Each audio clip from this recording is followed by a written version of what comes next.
For over 2,000 years, history has been told a magnificent, terrifying, and ultimately deceitful lie about the last pharaoh of Egypt. When we hear the name Cleopatra VII, our minds are instantly flooded with the dramatic portrayals of Elizabeth Taylor or Vivian Leigh on the big screen. We envision an exotic, dangerous temptress, a woman whose power lay not in her mind, but in her sexuality. Roman propaganda, authored by the conquerors who dismantled her kingdom, successfully branded her a tragic figure of romance and despair, a woman who, upon losing her empire, took her own life in a moment of dramatic hopelessness. According to the accepted narrative, she was buried in a grand mausoleum in her glittering capital of Alexandria, a magnificent structure that centuries later, natural disasters violently swallowed into the depths of the Mediterranean Sea. The evidence was lost. The mystery was closed. But what if the world's most brilliant historians, explorers, and archaeologists have spent the last 2 centuries searching a crime scene that was purposefully designed to be a decoy? For the last 20 years, one tenacious woman, Dr. Kathleen Martínez, has ignored the academic establishment to follow the psychological clues left by the brilliant queen. Her journey has led to earth-shattering discoveries, a mile-long subterranean tunnel, and, just recently, a colossal sunken port hidden beneath 40 feet of Mediterranean water. Dr. Martínez has proven the historical establishment wrong. Cleopatra didn't lose her tomb to the sea. She intentionally and successfully hid it from the world. To understand why the tomb of history's most famous queen remains lost, we must first dismantle the intricate web of deceit spun by her enemies. History, after all, is written by the victors. After the fall of Egypt in 30 BCE, the conquering Romans faced a challenge. They had defeated Cleopatra, but they feared her legacy. To allow her to be remembered as the brilliant strategist she was would be to create a martyr. So they launched one of history's most effective character assassinations. Roman writers, including Plutarch and later historians, characterized Cleopatra as a dangerous, exotic temptress who used her sexuality to manipulate reputable Roman statesmen, like Julius Caesar and Mark Antony, away from their responsibilities to the Republic. This narrative successfully masked her brilliant political strategic goals, her unmatched intellect, and her fierce defiance of Roman expansion.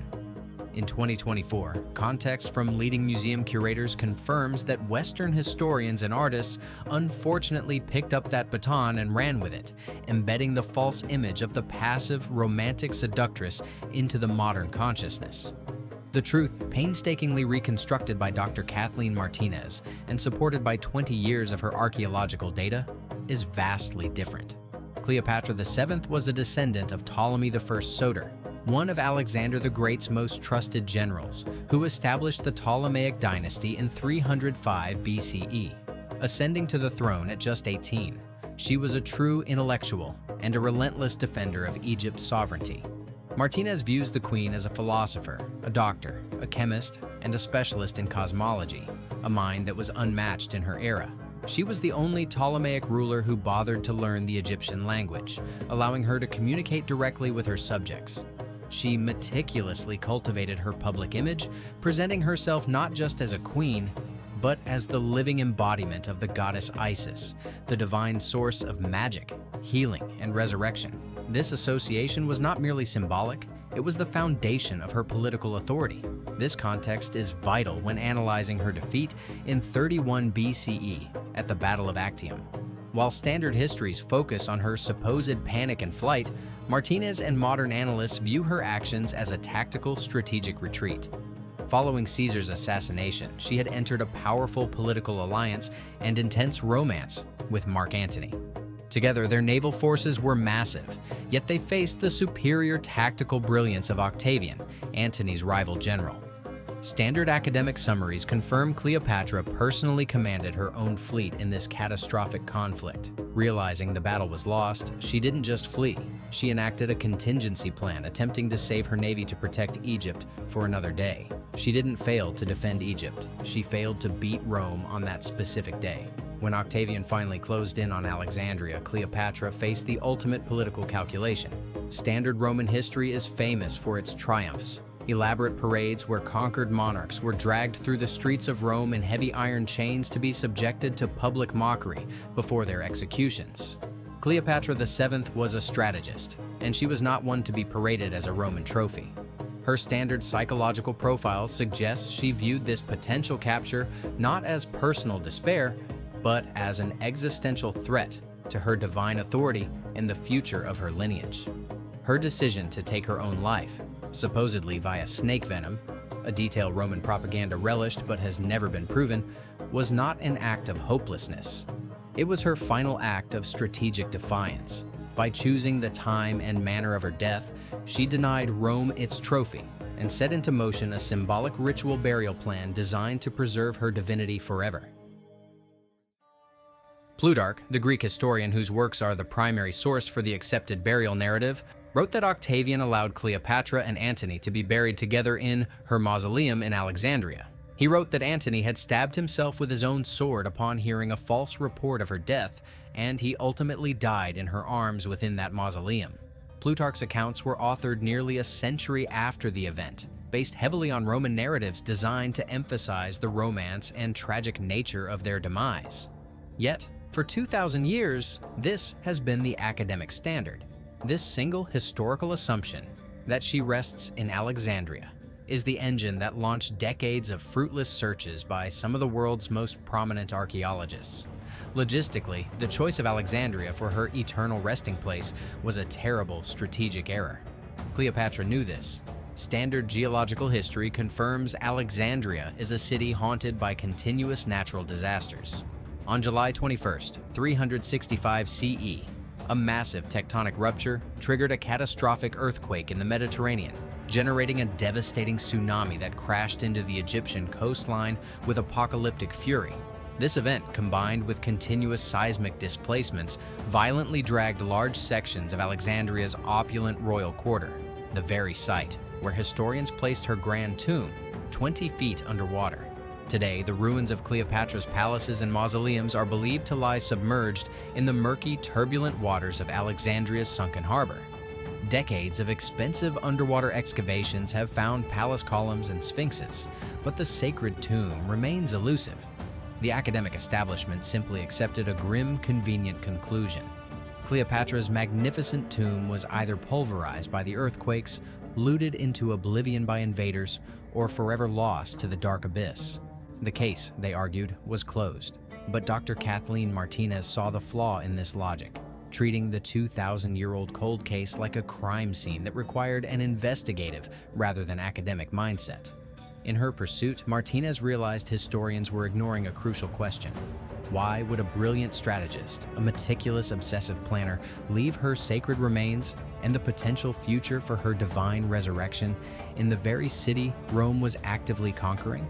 Octavian, she argued, wasn't just coming for a kingdom, he was coming to completely erase her legacy. Martínez built a psychological profile of Cleopatra as an obsessively calculating woman. She knew Octavian was months away. She knew Roman troops would ransack Alexandria. She would never trust Octavian, regardless of his propaganda claiming he allowed a divine burial. Leaving her body in Alexandria would be leaving it in a vulnerable, insecure decoy city, guaranteed to fall into enemy hands. Martínez concluded that Cleopatra wouldn't have sought sanctuary in Alexandria, she would have sought sanctuary at Taposiris Magna. Translated from the ancient tongue, it means the Great Tomb of Osiris. Located about 30 miles west of Alexandria, nestled on a barren limestone ridge between the violent Mediterranean Sea and the inland freshwater lake Mareotis, Taposiris Magna has been overlooked by mainstream Egyptology for a century. The traditional academic assumption was that the site was nothing more than a minor, unfinished religious sanctuary, not worth significant investigative effort. The academic establishment, from prominent Egyptian authorities like Zahi Hawass to Western universities, met Martínez's theory with open skepticism and at times direct sneers.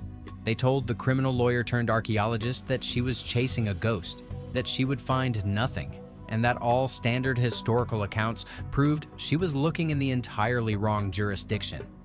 Martínez, driven by the quiet confidence of a detective closing in on a suspect, relied on physical data rather than academic consensus.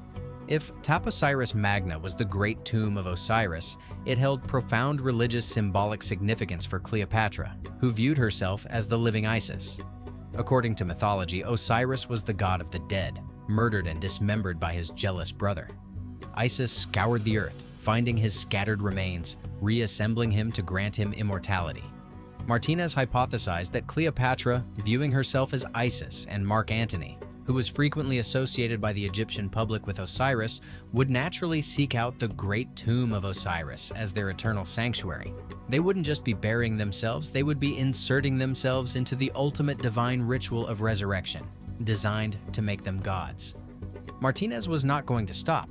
She knew that no one could definitively claim Cleopatra wasn't there until the entire site had been completely excavated and turned up empty.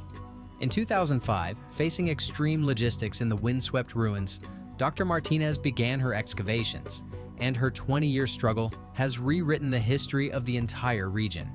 Far from being a barren, unimportant outpost, Taposiris Magna began to yield its explosive secrets layer by layer. The forensic data proved the site was incredibly active, highly funded, and prominent precisely during the Ptolemaic era of Cleopatra's reign. Martínez and her international team, working in collaboration with the Universidad Nacional Pedro Henriquez Ureña and the Egyptian Ministry of Tourism and Antiquities, unearthed a staggering cache of physical evidence, over 2,600 historical objects.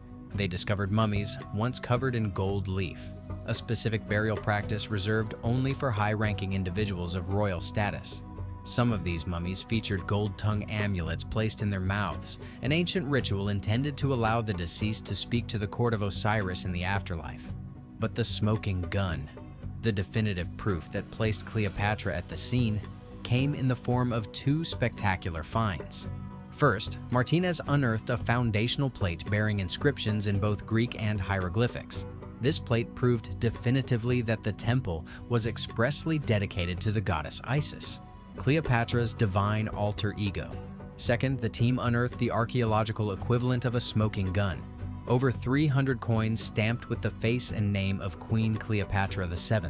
These were concrete proof that Taposiris Magna was a highly significant religious center operating directly under Cleopatra's patronage and reign.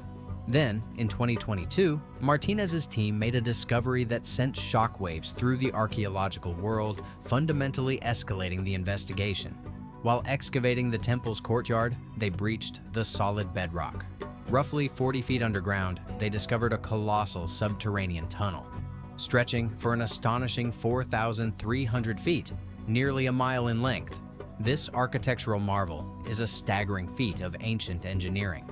The Egyptian Ministry of Tourism and Antiquities officially announced the discovery, confirming the tunnel is partially submerged, flooded by centuries of encroaching seawater, and heavily impacted by the same ancient earthquakes that doomed Alexandria. But inside the dark, waterlogged passageway, excavators found ceramic jars, pottery, and artifacts dating squarely to the time of the Ptolemies. Its trajectory headed straight away from the temple, plunging directly out toward the Mediterranean Sea. The discovery of this tunnel fundamentally changed the nature of the entire investigation. If the subterranean tunnel led to the sea, what lay beyond the shoreline? To answer that question, Dr. Martínez knew she had to take the search off the land and plunge into the Mediterranean. But she knew that conducting a forensic search underwater requires an entirely different set of tools, and she needed an investigator who knew how to find needles in oceanic haystacks. She recruited the ultimate partner for this deep-sea endeavor, marine archaeologist and National Geographic explorer at large, Bob Ballard. Ballard is a titan in the world of underwater exploration, globally famous for discovering the wreck of the RMS Titanic, the German battleship Bismarck, and the USS Yorktown. By teaming up the woman who had spent a lifetime hunting for Cleopatra and the man who conquered the deep ocean, set out to explore the submerged mysteries of Taposiris Magna. The underwater expedition was a massive logistical challenge, requiring the assistance of the Egyptian Navy, specialized diving teams, and advanced oceanographic technology. Ballard and his team utilized cutting-edge sonar mapping equipment to pierce the dark, murky waters that had defied human exploration for centuries. They deployed multi-beam echo sounders and side-scan sonar, sending acoustic waves down to the seafloor to generate highly detailed 3D topographical models of the seabed. What the sonar revealed was nothing short of breathtaking. Hidden beneath decades of sediment and marine growth, approximately 40 to 50 feet below the crashing waves of the Mediterranean, lay the unmistakable geometric shapes of a massive man-made complex. It was not just a few scattered rocks. It was an entire sunken landscape. When the specialized scuba divers descended into the murky blue waters to investigate the sonar anomalies, they found themselves swimming through the ghosts of a lost civilization. Ballard's team had discovered the remnants of a colossal ancient port. The sheer scale of the underwater evidence is staggering. Divers identified a series of colossal constructions, some towering more than 20 feet high from the ocean floor. They found paved areas with highly polished, smooth stone floors, massive structural columns, and giant cement blocks engineered to withstand the pounding of ancient tides. Among the marine life and shifting sands, the team discovered massive stone anchors used by heavy seafaring vessels. And then they found the temporal markers they needed, scattered fields of Ptolemaic amphorae. These classic ceramic storage jars used by the Greeks and Romans to transport wine, olive oil, and other precious goods were the definitive proof of the site's age. The presence of these specific amphorae definitively dated the active use of this submerged port to the exact era of Cleopatra's reign. The team also found stone pockets carved out along what used to be the shoreline, where ancient fishermen stored their nets and lead weights. But the most chilling and exhilarating realization, the moment the entire case snapped into focus, came when the team aligned the new underwater acoustic maps with the architectural blueprints of the land-based temple. Bob Ballard looked at the data and confirmed the impossible. The newly discovered 4,300-foot underground tunnel, discovered in 2022, pointed directly, perfectly, at the sunken port. It was a flawless match. The temple was physically integrated with the harbor. The discovery of this sunken port provides the exact logistical blueprint for Cleopatra's final gambit. This perfect alignment fundamentally rewrites the history of Taposiris Magna. For over a century, academics had dismissed the site as an isolated, incomplete religious monument of little political or economic importance. But the discovery of the sunken port proves that Taposiris Magna was actually a thriving, highly connected maritime hub.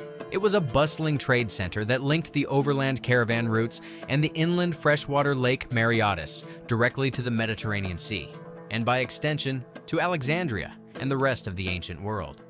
Martínez, utilizing Ballard's detailed technological maps covering over 6 miles of critical areas, successfully forced the Egyptian Ministry of Tourism and Antiquities to formally acknowledge and announce this discovery.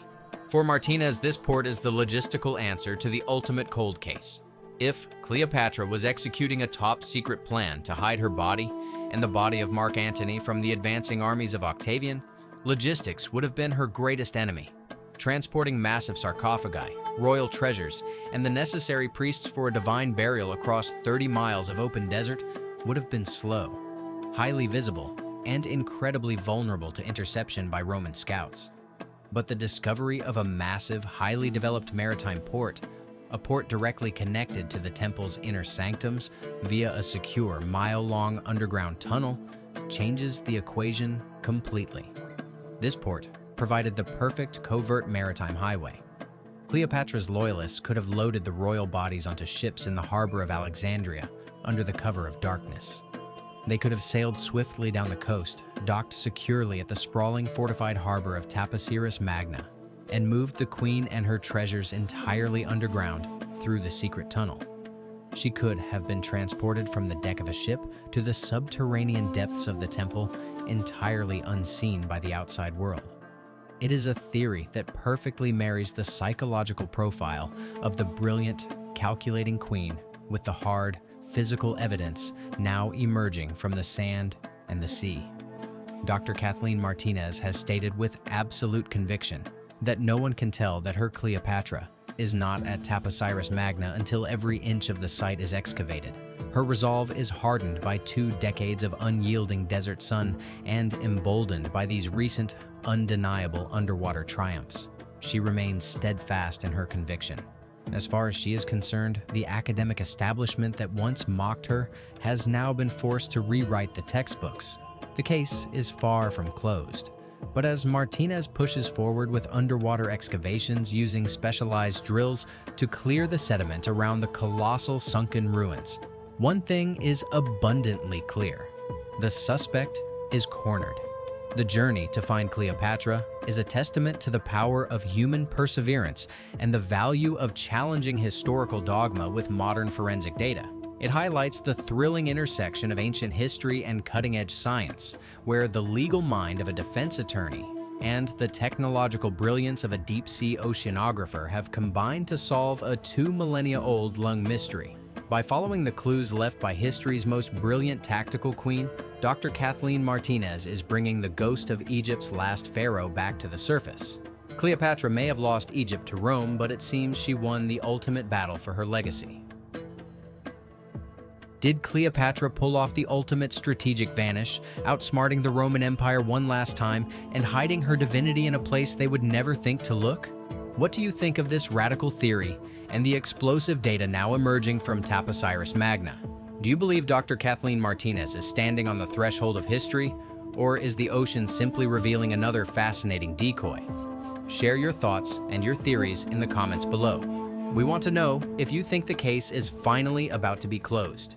If you loved unearthing the truth behind history's greatest lies and most captivating mysteries, make sure to hit that like button, subscribe to the channel, and ring the notification bell. You won't want to miss our next deep dive into the true crime scenes of the ancient world. Until next time.